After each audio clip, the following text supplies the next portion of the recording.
Bonjour, bienvenue sur Comment fait-on, heureux de vous retrouver pour une nouvelle recette. Aujourd'hui, je vous propose de réaliser avec moi des amuse-bouches ou des amuse-gueules. Ça peut aussi servir d'entrée si vous en mettez 2 ou 3. Enfin bref, c'est facile à faire, vous allez voir. C'est à base de courgettes, de fromage frais, de tomates, de thon et de ciboulette. C'est vraiment très simple à faire et c'est joli en plus sur une table et c'est vraiment très bon. Donc si cela vous intéresse, vous avez tous les ingrédients exacts sur la vidéo et je vous explique comment faire ces délicieux petits amuse-bouches. Allez, suivez-moi, c'est parti. Juste avant de commencer, je vais vous montrer comment j'ai découpé ma tomate. Alors moi j'ai pris une tomate assez longue, mais le principe sera le même avec une tomate ronde, hein. Il suffira juste de vous adapter. Je l'ai émondée, c'est-à-dire que j'ai enlevé la peau, j'ai enlevé les pépins pour que ce soit, enfin la majorité des pépins pour que ce soit vraiment plus pratique à déguster. Et puis je vais la découper comme pour faire des oignons, comme pour ciseler des oignons. Vous voyez, je vais la découper sur la longueur. Je laisse le bout, j'essaye, hein, parce que là, avec les tomates c'est bien plus fragile qu'un oignon, de façon à pouvoir découper facilement. Et vous voyez après, je viens à l'aide d'un petit couteau comme j'ai, ou alors vous pouvez prendre un couteau un petit peu plus grand si vous avez envie. Et là le but c'est de faire des petits carrés, pas trop gros mais pas trop fins non plus. Il faut qu'on les retrouve quand on va déguster l'ensemble, puisque là c'est une bouchée, hein, donc c'est quelque chose que l'on met entièrement à la bouche.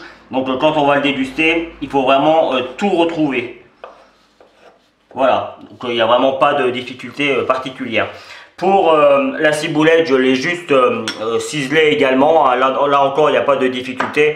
Ça peut être encore bien plus facile avec un couteau. Je vais vous mettre la vidéo pour vous expliquer comment enlever la peau des tomates, pour vous expliquer comment émonder les tomates, comme ça vous le saurez. Et puis dans quelques temps je ferai aussi une vidéo pour un petit tuto pour vous expliquer comment hacher ou ciseler les herbes fraîches. Voilà, ça c'est fait.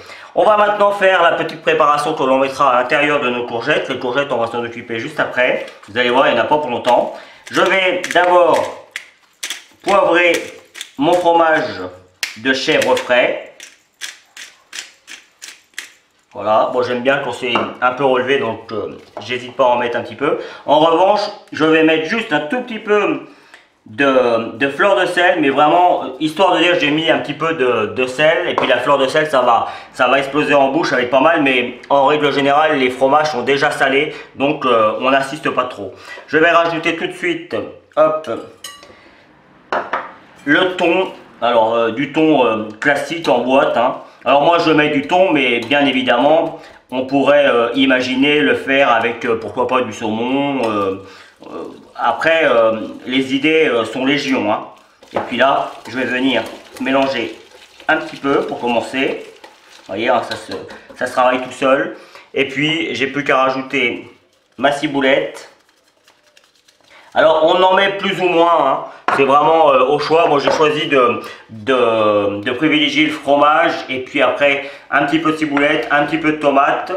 Mais et puis il faut que ça tienne aussi, donc il faut quand même avoir je dirais quand même un petit peu plus de fromage que du reste pour que on ait quelque chose qui tienne bien dans le petit ruban que l'on va faire en courgette. Hop, je vais enlever ça parce que je vais le faire avec ma cuillère. Voilà, ça va être plus simple pour terminer. Et voilà le résultat. Vous voyez, hein, c'est joli. Alors j'aurais pu rajouter un petit peu de menthe, mais bon, là il y a déjà 4 ingrédients. Personnellement, je trouve que c'est suffisant. Il faut pas. Alors plus la courgette, ça fera 5. Donc c'est vraiment. En général, on dit en cuisine qu'au-delà de 3 ingrédients, c'est déjà trop. Donc bon, j'ai fait une petite entorse à la règle. Et vous allez voir, c'est très bon. Et vous voyez, la tomate a tendance à déteindre un petit peu sur le fromage et c'est très joli. Donc ça, je vais réserver, c'est-à-dire que je vais le remettre au frigo en attendant que l'on s'occupe de la courgette. Pour les courgettes, vous allez avoir besoin d'une mandoline. La mandoline, c'est ça, c'est juste un appareil qui vous permet de faire des tranches assez fines. Alors si vous avez un appareil ménager qui fait le même travail, ben, prenez-le. Si vous n'avez rien, éventuellement, vous le faites au couteau. Je vais essayer de vous montrer tout à l'heure, mais vous allez voir, c'est bien plus difficile de le faire au couteau pour avoir des tranches bien fines.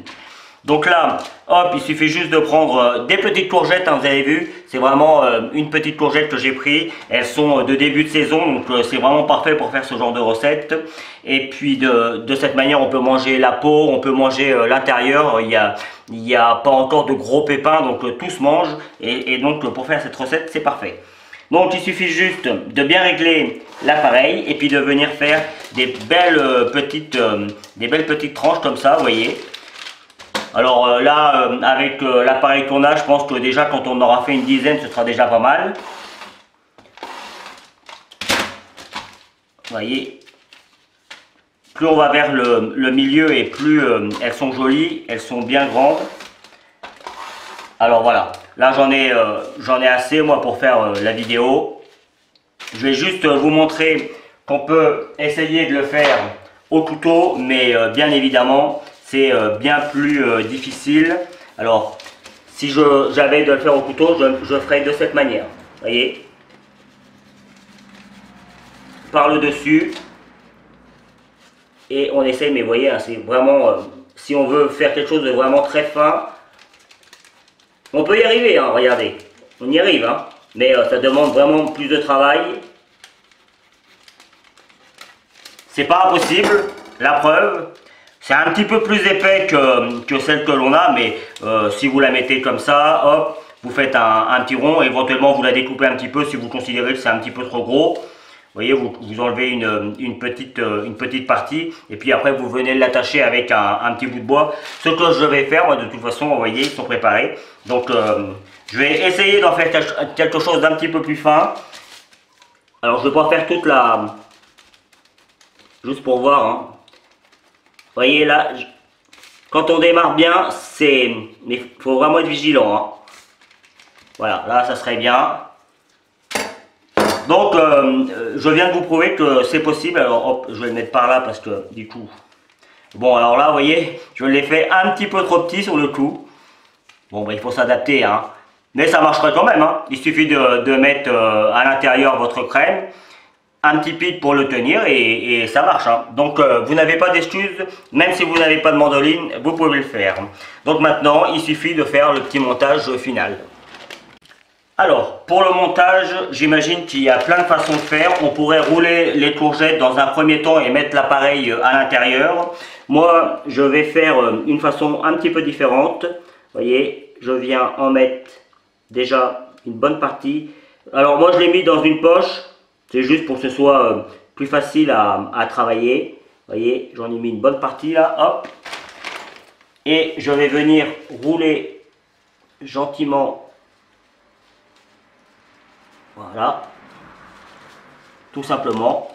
Et pour fermer tout ça, je prends... Alors vous voyez, si je le voulais, ça pourrait coller tout seul, hein. Il suffirait juste de forcer un petit peu et ça colle tout seul. Mais si jamais vous laissez un petit peu ça sur la table...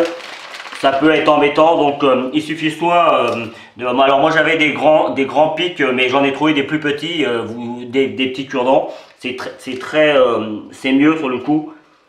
Et vous voyez, hop, je viens piquer comme ça prend toute la partie. Et en plus, vos invités, ils n'auront plus qu'à prendre le petit cure-dent et hop, ils n'auront plus qu'à se servir. Donc ça c'est pratique. Et puis si on veut en mettre un tout petit peu plus sur le dessus, il suffit juste après de venir remettre une petite touche comme ça. Et pourquoi pas venir sur certains, pas sur tous, pour qu'il y ait un petit peu de choix. On pourrait mettre, pourquoi pas, sur un petit morceau de noix, sur un autre un petit morceau de noisette. Et puis là, je vais mettre juste un petit morceau de menthe. C'est joli, ça donne un petit peu de peps à tout ça. Et voilà. Donc je vous en refais un rapidement. Alors moi j'ai toujours tendance à en mettre partout quand je cuisine. Et oui, personne n'est parfait. Donc, alors si vous prenez une poche, hein, surtout vous ne mettez pas de douille comme j'ai fait, parce que comme les morceaux de tomates sont un petit peu gros, si vous mettez une douille, ça passera pas. Donc on ne met pas de douille. Donc là, hop, je serre un peu. Et puis voilà, tout simplement, je viens rouler. Hop, j'essaye de mettre mon pic de façon à ce que, comme je viens de le dire, ce soit facile pour votre invité de venir le prendre. Il faut que ce soit joli, donc on l'ouvre un petit peu quand même. Et voilà. Après, on est quand même obligé d'y mettre un petit peu les mains. Mais éventuellement, vous pourriez servir ça avec un petit pic ou alors juste pour des entrées aussi. Hein. Je vais mettre amuse-gueule probablement en titre, mais en entrée, ça passerait super bien. Vous en mettez 2 ou 3 sur la table, enfin dans une assiette, joliment préparée. Pourquoi pas avec une petite sauce qui va bien, une petite sauce avec une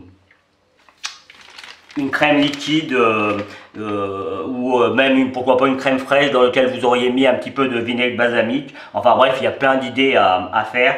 Donc vous avez compris le principe, hein, il n'y a rien de très compliqué. Moi je continue mes petites bouchées et puis je vous retrouve pour la fin de la vidéo. Voilà, la vidéo va se terminer sur cette jolie petite image. J'espère que celle-ci vous aura plu, que vous allez prendre beaucoup de plaisir à réaliser ces petits amuse-bouches. Comme vous pouvez le voir, c'est vraiment très joli. En tout cas, moi, je trouve ça très joli. Donc, voilà. Après, faites-vous plaisir. Vous avez certainement dû voir apparaître les liens qui vont vous permettre d'aller sur tous mes réseaux sociaux. Là encore, faites-vous plaisir. N'oubliez pas que j'ai créé récemment un groupe Facebook où vous pouvez venir mettre vous-même vos propres recettes.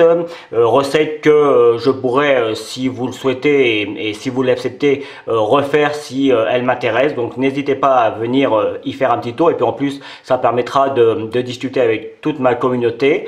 Et puis si vous continuez encore un tout petit peu plus loin, ce que je vous invite à nouveau à faire, vous retrouverez le lien qui vous permettra de vous abonner à ma chaîne YouTube, le lien qui va vous amener sur mon site www.commentfaiton.com où vous retrouverez l'ensemble de mes recettes, et puis je vous donne 2 autres recettes spéciales apéro, tout aussi simple à faire que ces petits amuse-bouches. Voilà, à bientôt sur Comment fait-on. Merci pour votre fidélité et surtout, vous continuez encore un petit peu plus longtemps. Vous pouvez vous abonner maintenant à ma chaîne YouTube, c'est ici. N'oubliez pas la petite cloche pour les notifications. Vous avez également le lien qui va vous amener sur mon site www.commentfaiton.com où vous retrouverez l'ensemble de mes recettes. Et je vous donne 2 autres recettes ici qui vous seront très utiles. À bientôt sur Comment fait-on.